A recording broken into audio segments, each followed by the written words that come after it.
Kembali lagi di channel UMKM Emas pertama di Indonesia adalah channel Niaga Emas, bukan sekedar investasi apalagi edukasi semata. Hari ini kita bicara tentang sesuatu yang sangat tabu buat UMKM di luar sana adalah tentang pertoko emasan. Ini tabu banget dan kita bersama dengan narasumber terbaru.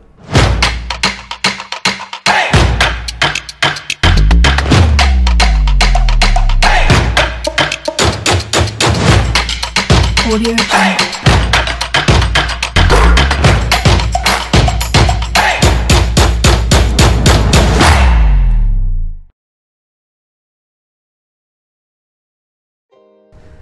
Sahabat Mas Berlian, baru kali ini ada channel yang berani bicara mengenai pertoko emasan. Ini bukan bicara tentang bagaimana membeli, menjual, tapi ini kisah sukses sampai bagaimana kemudian dihadapi persoalan-persoalan di toko emas dengan narasumber kita.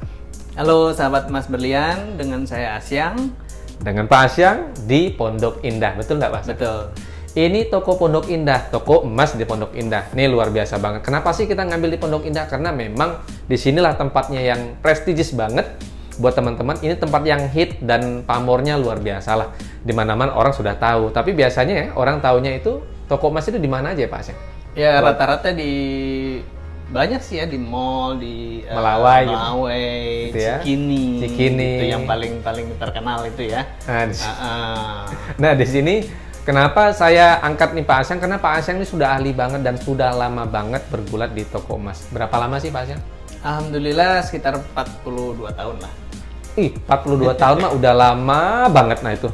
Ini teman-teman, pengalaman Pak Asyang ini banyak banget yang mau digali. Sebenarnya orang suka mendengar kisah suksesnya, tapi saya ingin mendengar juga bukan derita saja ya.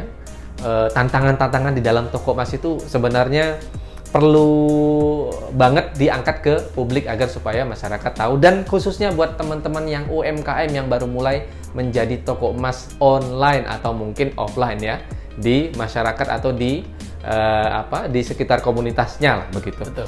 Nah, Pak Asyang sendiri selama ini takut nggak sih mulai menjadi toko emas? Selama 42 tahun ini apa tantangannya sebenarnya?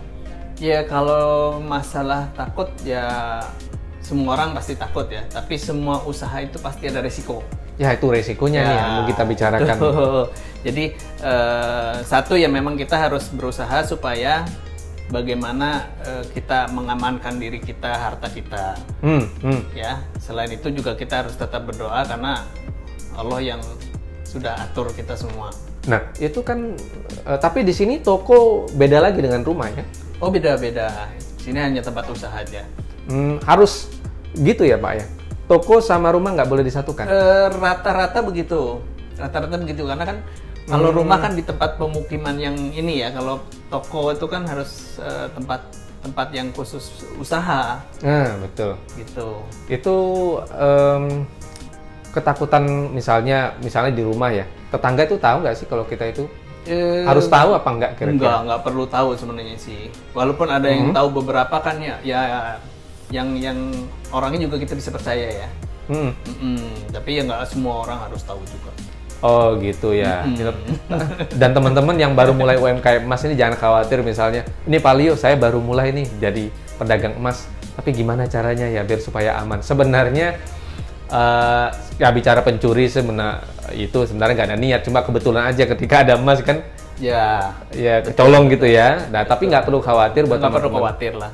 Ya karena memang semua bisnis ada risikonya di situ. Nah itu kan bicara resiko di luar. Misalnya di dalam nih, ini kita masuk ke dalam nih. Kalau harga emas turun, toko emas rugi nggak sih? Ya secara hari itu misalnya harga emas turun, kita berpikirannya rugi nih. Padahal seperti ini ya. Sebenarnya kan kita bisa antisipasi itu misalnya dengan buyback ya. Dengan buyback kan kita juga harga hari itu. Jadi kita buybacknya juga bisa dengan harga yang lebih murah. Nah nanti pada saat kita jual kita tinggi ya kita dapat keuntungan lagi dari situ. Jadi nggak usah khawatir harga naik turun, wah nanti turun rugi, kalau naik kita untung. Itu udah resiko bisnis, resiko dagang. Itu sudah bagian dari risiko. Bagian dari risiko. Jadi kalau kita pikir nanti naik turun rugi, ya udah nggak, kita nggak bisa dagang. Nah itu teman-teman, bedanya toko emas sama toko yang lain. Kalau misalnya Krismon nih, kayaknya waktu Krismon Bapak kan ngalamin semua ngalamin. Tapi malah toko emas naik ya? Sebagian begitu. Ya karena itu Pak. Karena ya itu kita bisa dari buyback. Dari buyback ya. Dengan Krismon misalnya orang butuh uang, mereka jual. Karena harga lebih tinggi. Karena dari toko emas itu dari orang jual, kita untung. Kita jual, kita untung. Nah, dua mata pisau seperti yang kita bicarakan. Toko emas itu dia jual untung, beli kembali untung. Dan baru kali ini ada perdagangan, bukan baru kali ini, memang satu-satunya di dunia. Untuk bisnis emas seperti itu. Betul. Enaknya begitu. Dan enaknya lagi ini nih teman-teman, emasnya naik, tambah naik. Ya misalnya kita punya ya berapa ya, setengah kilo lah ya emas itu. Kalau kita jual belikan, betul nggak Pak? Ini tolong dikoreksi. Kita jual belikan, itu malah emasnya tambah naik ya? Iya, betul. Nah, itu gimana itu mekanismenya? Nah, jadi makanya seperti saya bilang itu kan, kita jual beli harus untung. Jual beli ada untung. Jual beli ada untung. Jadi saya sarankan untuk sahabat semua, kalau mau untung, ya jangan cuman kita beli, kita harus produktif. Harus jual dan beli. Gitu ya? Iya, itu kuncinya di situ.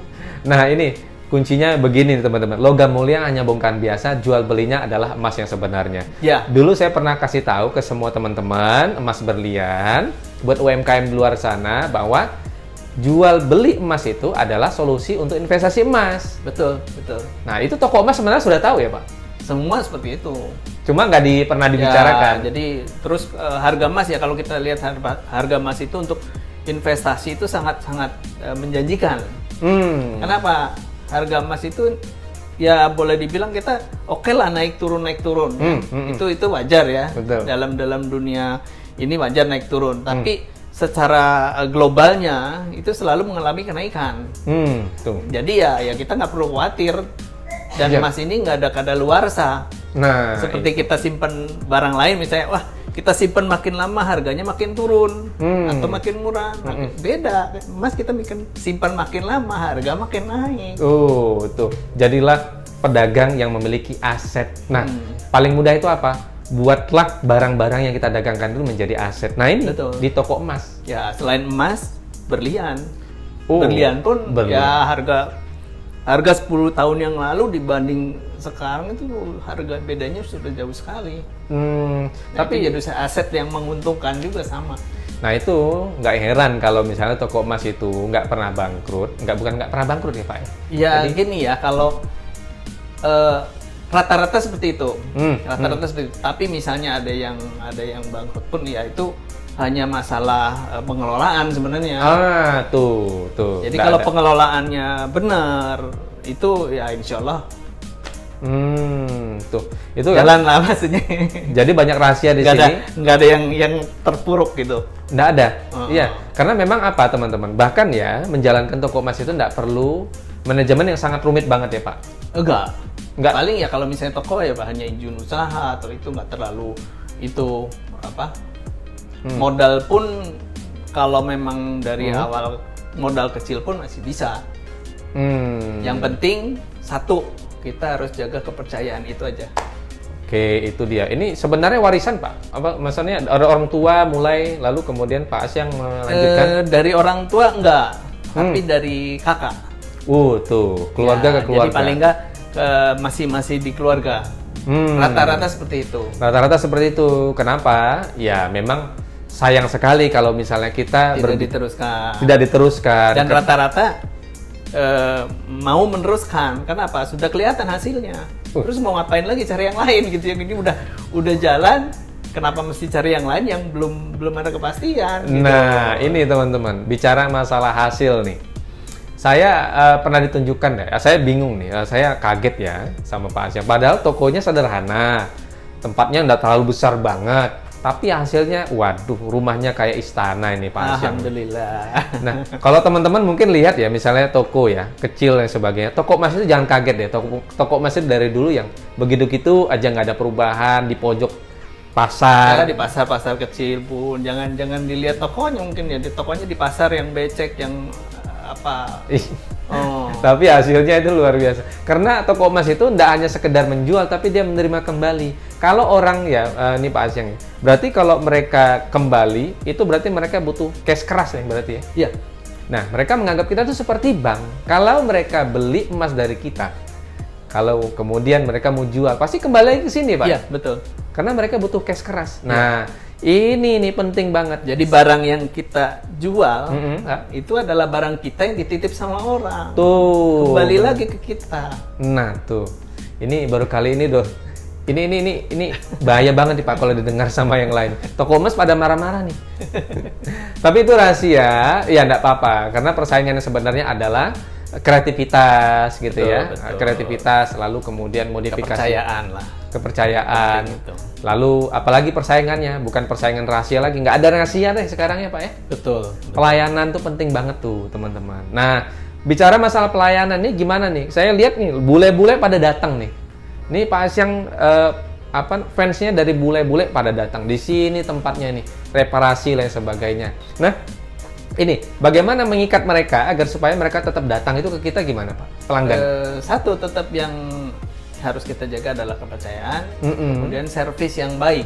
Oh, tuh. Jadi kalau customer datang mereka puas dengan pelayanan kita, dengan pekerjaan kita, dengan harganya, otomatis mengapa lari kemana-mana? Karena di sini juga terpampang juga ya reparasi gede banget itu. Pasti boleh-boleh ya belinya di mana, tapi reparasinya di mana. Kalau beli di sini juga ada ya Pak Asyang. Ya, apalagi kalau istilahnya reparasi ya bagi orang asing tuh di luar sana itu sangat susah sekali reparasi. Sulit. Betul, gitu ya. Betul. Nah, apalagi kalau di sini mereka bisa datang, mereka bisa tunggu. Tapi ini Pak Asyang saya pernah lihat nih dan sering lihat pemilik toko emas memiliki aset banyak banget. Asetnya entah tanah, yang paper aset, real aset dan sebagainya. Nah, itu ada keterlibatan bank nggak sih? Enggak sih. Enggak ya? Enggak. Tuh, mandiri dah. Dengan hasil yang ada. Ya dari awal dari sedikit dengan adanya keuntungan itu kan kita lama-lama jadi besar dan kita tambahan aset. Walaupun tidak punya manajemen yang berbelit ya? Enggak, kita nggak perlu manajemen yang berbelit-belit. Tapi uangnya ngalir mulu ya Pak? Insya Allah, alhamdulillah. Ini karena begini nih teman-teman, saya mendengar beberapa teman bilang, ini karena rahasia ini di perhiasan nih. Ya. Benar nggak Pak? Ya justru itu kan, karena perhiasan kan kalau mau toko emas itu, kan jual beli kita bisa untung. Nah, tuh. Itu kuncinya di situ. Perhiasan, ya. Logam mulia gimana? Sama. Logam mulia juga kan gitu. Buyback, kita untung, ya kan? Kemudian dari buyback itu kita jual lagi, kita untung. Tuh. Ada buyback lagi, kita untung lagi. Terus aja begitu mengalir. Tuh teman-teman. Ini sebenarnya berulang-ulang di channel kita bicara mengenai itu Pak Asyang. Ya. Tapi ya teman-teman, saya hadirkan narasumber yang berbeda agar teman-teman itu bener banget atau yakin banget, sudah hakul yakin tentang bagaimana sebenarnya put-putan toko emas. Nggak rumit banget, cuma teman-teman takutnya paling misalnya asetnya itu aman apa enggak, untung apa enggak, rumit apa enggak rumit, mudah. Dia jadi aset ya Pak Asyang ya. Nggak usah takut deh. Iya, walaupun nggak laku itu jadi aset. Ada yang bilang, Pak Leo saya sudah beli emas banyak tapi nggak laku misalnya. Waduh, bicara masalah laku nggak laku itu nggak bicara masalah rugi dan tidak rugi. Itu karena memang pemasarannya kurang bagus. Betul, jadi kalau memang kita jangan merasa, oh ini saya udah beli ini nggak laku. Nah, bagaimana caranya untuk laku, ya kan? Nggak laku dilebur bisa. Nah, itu pun karena emas ini nggak ada kadaluarsa. Tuh. Bahkan makin lama makin tinggi nilainya. Tuh. Nah, kalau sahabat-sahabat misalnya, oh ini kenapa sih kok saya udah beli nggak laku, nggak jalan, ya silakan konsultasi sama yang lebih ini bisa bisa apa? Dapat ya, bimbingan. masukan, bimbingan. Iya. Itu supaya Anda bisa berhasil semua. Nah, jadi enaknya emas ini begini, perhiasan apalagi. Kalau misalnya nggak laku, di recycle enak. Tapi kalau misalnya jual baju, jual makanan, gimana mau di recycle? Nilainya makin turun. Nilai makin turun, memang kondisi di dalam bahannya itu nggak memungkinkan untuk di recycle. Misalnya kita jual apa nih, sesuatu yang cepat basi lah, misalnya gorengan. Yeah. Besoknya di recycle, goreng lagi, udah nggak enak. Udah nggak enak. Pokoknya kalau dalam dunia usaha itu untuk emas itu udah paling top. Top ya? Ya. Tuh. Oke, kita bisa bandingkan dengan misalnya properti, Pak. Properti, orang, wah properti pasti naik harganya. Iya. Oke, harga naik. Tapi lihat kondisi, kalau kondisinya seperti apa, kita mau jual properti Nggak liquid. sehari, 2 hari, setahun, 2 tahun belum tentu laku. Tuh. Tapi kalau emas, setiap saat Anda butuh uang. Detik itu juga jadi uang. Iya, jadi teman-teman yang di sana yang bukan dan belum bergabung dengan kita, Emas Berlian Corporation, AB Corps, itu gabung bersama kami. Nanti kami akan tunjukkan bagaimana caranya memulai berdagang emas dari kecil sekali. Sebenarnya berdagang emas ini yang kita ini Pak, sebenarnya minta ke masyarakat nih. Ini saran ke masyarakat ini kan kami mensarankan bahwa ayo berinvestasi emas secara produktif adalah memperjualbelikannya, bener nggak Pak? Betul. Nah, memperjualbelikannya dan nanti diolah. Kalau misalnya nggak jual nggak apa-apa, kalau dijual juga lebih baik lagi. Ya. Sarannya nih Pak, ini yang terakhir nih, ini closing remark nih dari Pak Asyang. Ya. Pesan Bapak buat UMKM kita nih di luar sana, itu apa buat toko-toko emas di luar sana? Tetap itu harus produktif. Produktif itu. Jadi kalau kita mau berhasil, kita harus produktif. Kita beli jual itu seperti itu. Anda akan jadi toko emas sendiri, tanpa toko itu akan berhasil.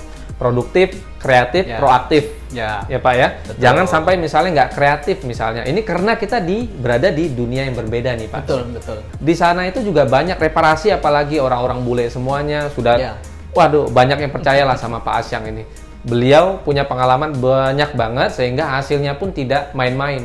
Sampai yang tadi kan kita sudah tunjukkan ya rumahnya. Waduh, itu mewah banget dan saya kaget. Masa iya ya? Toko sekecil ini rumahnya segitu. Waduh, ini main-main nih. Saya kira menawarkan saya buat kantor, ternyata wah, ini apa, mau jual properti. Waduh. Kenapa alasannya? Wah, karena mau pindah tempat lain yang lebih mentereng gitu. Tapi teman-teman nggak perlu khawatir. Bimbingan ini terus ada mengenai toko emas, tapi yang di sini hanya memotivasi buat teman-teman ya. Betul.